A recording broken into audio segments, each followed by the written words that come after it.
Keď to Ježiš počul, povedal: táto choroba nie je na smrť, ale na Božiu slávu, aby ňou bol oslávený Boží syn.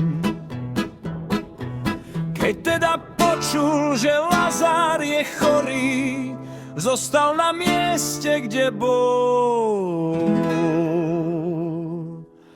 Ešte 2 dní. Tu povedal Tomáš, nazývaný Didymos, ostatným mučeníkom: poďme teda aj my,